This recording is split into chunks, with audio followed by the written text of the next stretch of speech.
Oi pessoal, tudo bem? Cá estamos nós mais uma vez, dessa vez para falar sobre o capítulo 18 do nosso estudo, que trata da justiça e da responsabilidade, sintetizando ou tentando solucionar esse grande problema do mal, que vem acompanhando a humanidade ao longo de quase sempre, desde que o pensamento filosófico e político surgiu. Ele começa dizendo um pouco que, nesse início do capítulo, né, essa busca por sintetizar um pouco do que vai ser tratado ao longo do capítulo, ele começa dizendo que a lei dos renascimentos, dissemos, rege a vida universal. Com um pouco de atenção, poderíamos ler em toda a natureza como um livro. O mistério da morte e da ressurreição. As estações do ano se sucedem em seu ritmo imponente. O inverno é o sono das coisas.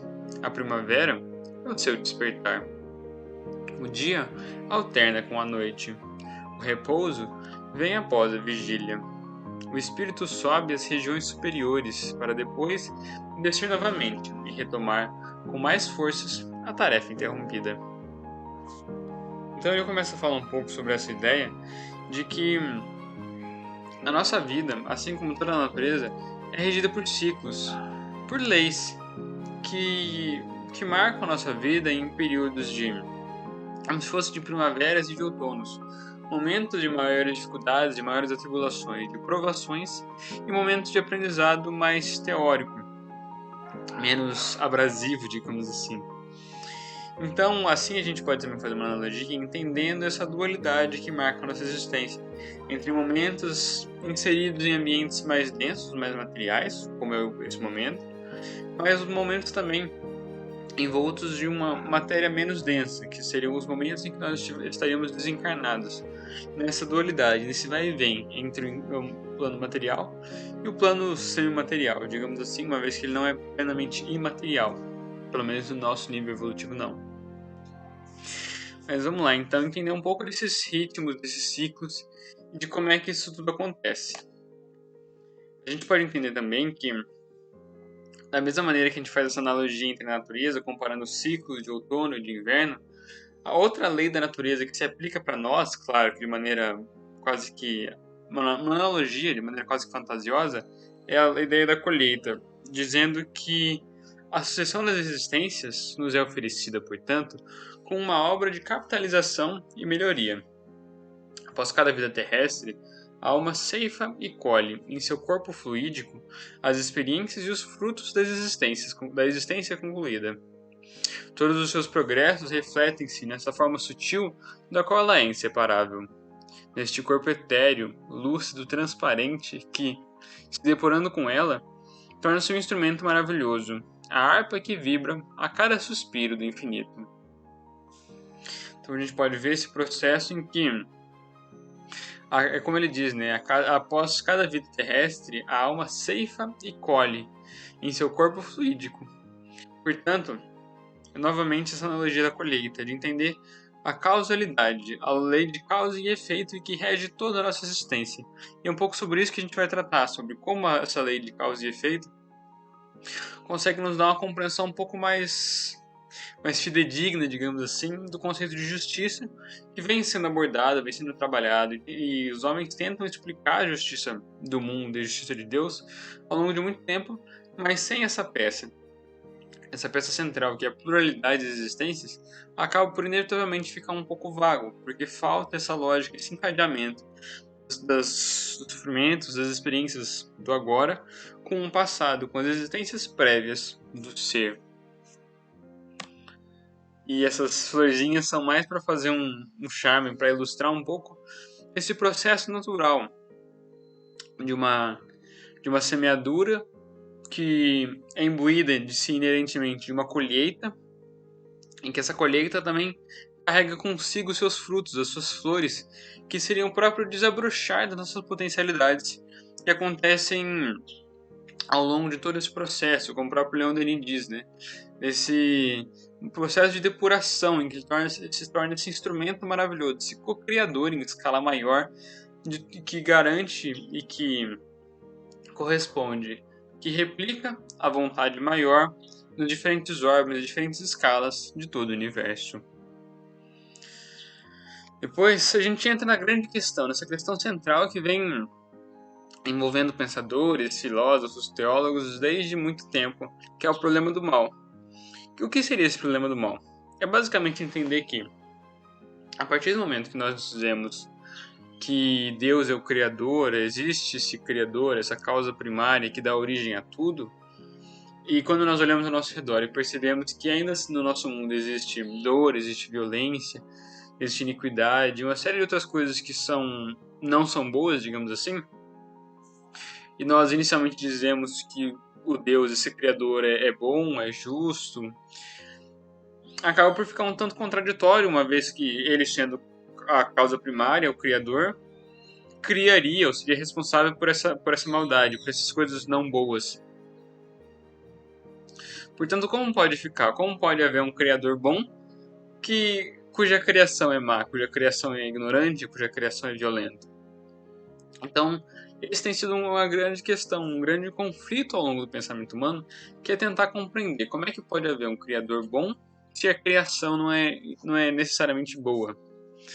E é um pouco sobre isso que Leon Denis diz, e o próprio Epicuro trata desse paradoxo que é atribuído a ele, que é tentar entender que se Deus é bom e o mal existe, então Deus tem que ser criador do mal.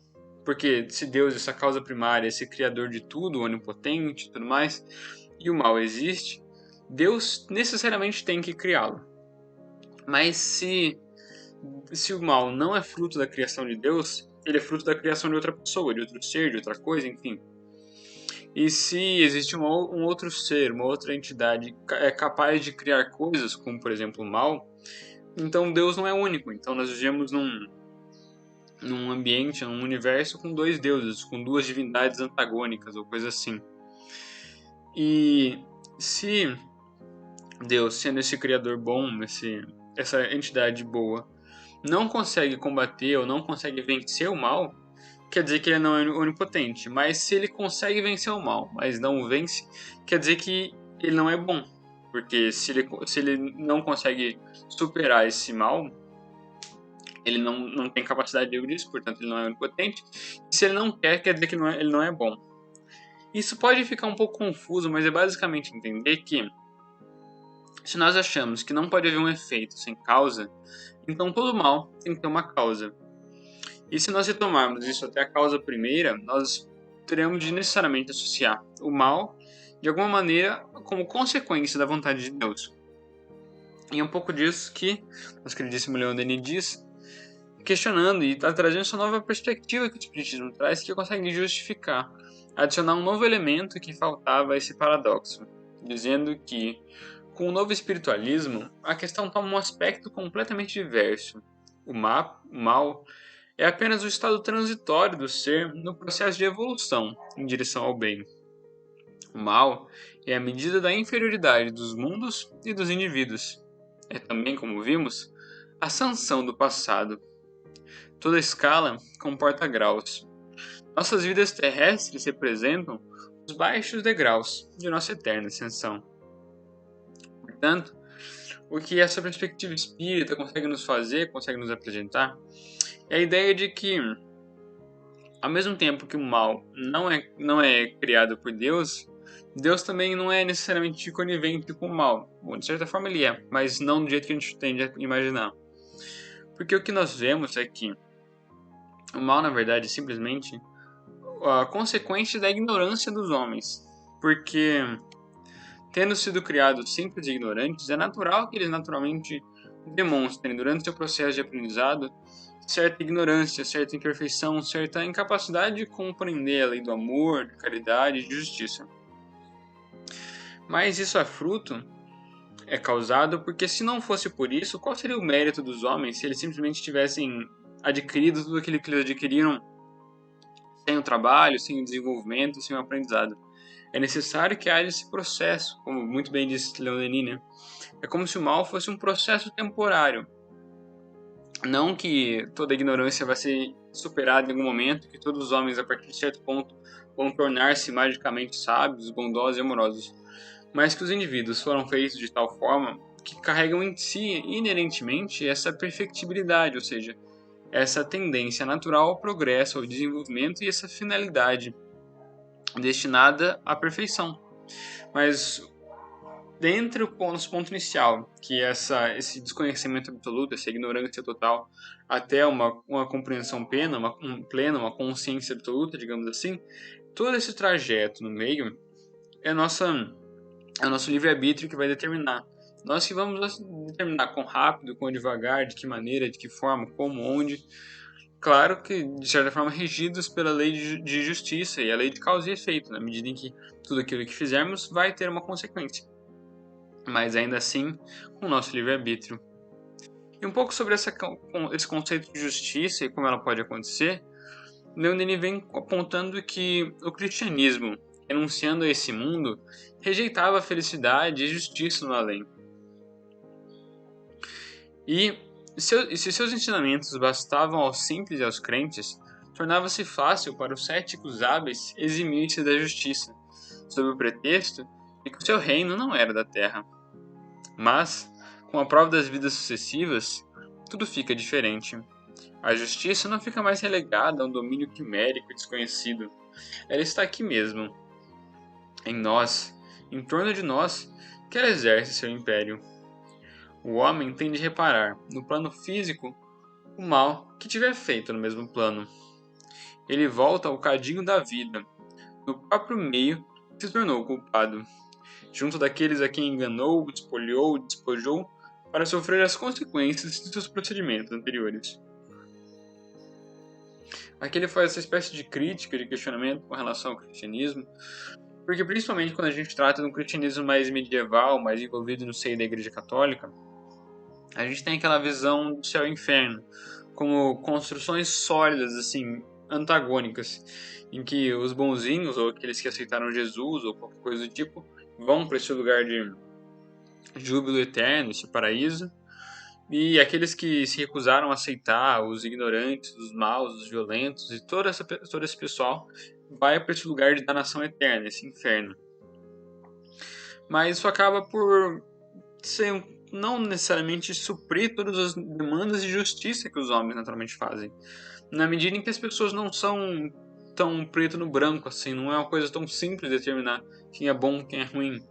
Primeiro porque nós temos uma série de questões sociais e estruturais que moldam a maneira que as pessoas, até certo ponto, se comportam e determina, de até certa maneira, a própria percepção de justiça que ela tem. Porque a justiça entre os homens não é um conceito absoluto. O conceito de justiça varia de pessoa para pessoa. Ou melhor dizendo, cada um tem uma percepção ou uma capacidade de compreensão desse conceito absoluto que é a justiça. Portanto, seria um tanto quanto injusto julgar as pessoas por valores diferentes, ou mesmo julgar pessoas diferentes pelo mesmo valor.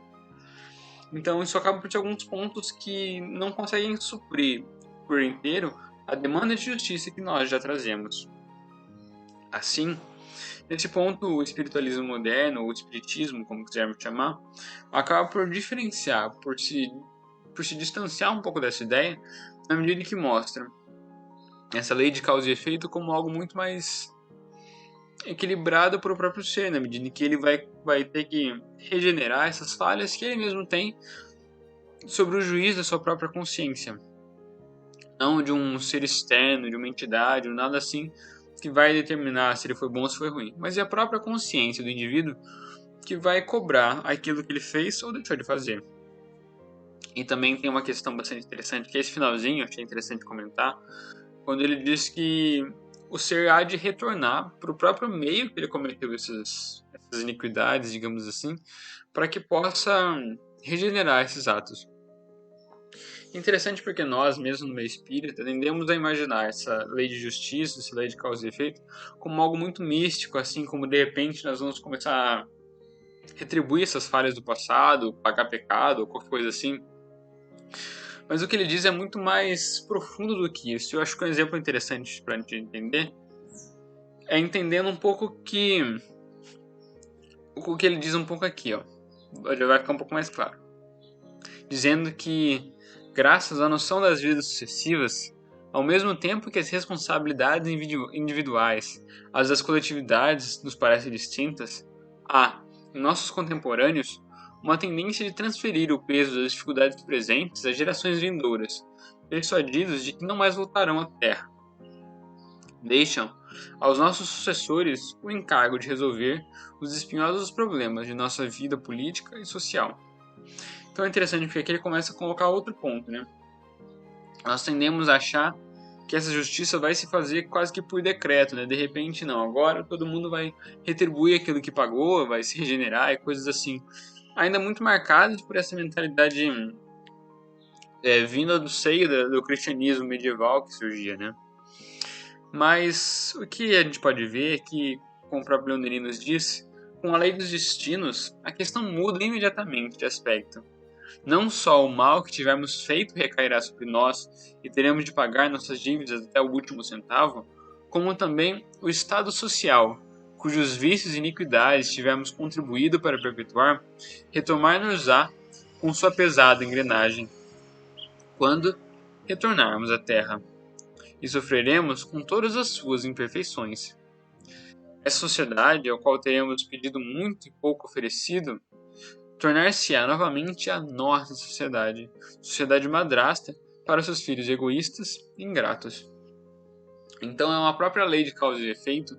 A partir do momento que nós não conseguimos regenerar, ou que nós propiciamos certos vícios na nossa própria sociedade, nós voltaremos para colher aquilo que nós mesmos plantamos. E não precisa nem ir muito longe sobre isso. Eu trouxe um exemplo, uma analogia que acho que é bem interessante e deixa bastante claro esse ponto, que é a questão da escravatura, principalmente na que nós experimentamos no Brasil durante o período colonial, o Império e toda essa história. E é interessante porque a partir do momento que os seres, aquelas pessoas que viviam naquela época, eram coniventes com a escravatura ou que não lutavam para terminá-la, e não se posicionavam de maneira contundente contra essa prática desumana e atroz, eles tornavam possível e faziam com que provavelmente eles mesmos, não conseguindo erradicar a escravatura, encarnassem no mesmo cenário, nesse mesmo ambiente em que havia escravização de seres humanos. Potencialmente, é claro que a gente não pode fazer uma análise muito determinística, dizendo que um caso vai acontecer com todos, mas potencialmente reencarnando enquanto esses próprios seres escravizados, uma vez que eles não conseguiram acabar, não conseguiram findar com esse regime atroz. Mas a partir do momento que nós conseguimos, em vida, durante esse momento encarnado, lutar por instaurar um meio social mais igualitário, mais justo, menos marcado pela corrupção e pela desigualdade, nós seremos passíveis de reencarnar nesse mundo que nós tentamos construir agora, nessa transformação que nós começamos. Mesmo que ela ainda não esteja pronta, nós inevitavelmente colheremos no futuro aquilo que tivermos plantado hoje. Não só no nível individual, de colher nossas próprias virtudes, nossas imperfeições, mas também a nível social, na medida que o ambiente que nós deixarmos hoje, assim que nós desencarnarmos, não vai ser simplesmente relegado aos nossos filhos, aos nossos netos e às futuras gerações. Uma vez que essas gerações serão as nossas gerações, seremos nós que vamos reencarnar sobre novos nomes, em novos lugares, provavelmente novas famílias e novos lares, mas ainda assim que colheremos diretamente aquilo que tivermos plantado nessa existência. E aí surge essa grande questão, né? Essa grande responsabilidade de nós perante a nossa sociedade, mas também perante nós mesmos, nessa dualidade da escala macro com a escala micro, esse aspecto social, coletivo, e nesse aspecto individual, da reforma íntima, do progresso individual e tudo mais. Dizendo que é interessante também, porque parece que toda essa discussão, toda essa conversa sobre a necessidade de se regenerar, de mudar a sociedade, de instaurar um regime da nossa própria sociedade que consiga sanar alguns desses males, dessas chagas sociais que nós ainda experimentamos, parece que Leon Denis tem um pouco dessa percepção também. Parecia que, como diz a velha frase, né? Existem décadas em que não se passam semanas, mas existem semanas em que se passam décadas. E parece que Leon Denis percebia um pouco disso naquela época, lá em 1908, quando ele escreveu esse livro, mas eu sinto que isso foi cada vez se acelerando mais e mais. Nos últimos 200 anos, desde a Revolução Industrial, a nossa sociedade mudou drasticamente. desde os últimos 100 anos, desde da Primeira Guerra, melhor dizendo, a nossa sociedade mudou muito. Nos últimos 50 anos, mais ainda, desde o surgimento das tecnologias da comunicação e tudo mais. Mas eu sinto que nos últimos 3 meses as coisas mudaram ainda mais e ainda mais rápido, com toda essa pandemia, com toda essa eclosão e toda essa pluralidade de questões que vem surgindo, vem ebulindo na nossa sociedade. Sobre isso, Leon Denis nos diz que a hora presente é, ainda, uma hora de lutas. A luta das nações pela conquista do globo, a luta das classes pela conquista do bem-estar e do poder. Em nosso entorno, agitam-se forças cegas e profundas, forças que ontem se ignoravam e que hoje se organizam e entram em ação. Uma sociedade agoniza, outra nasce. O ideal do passado desmorona.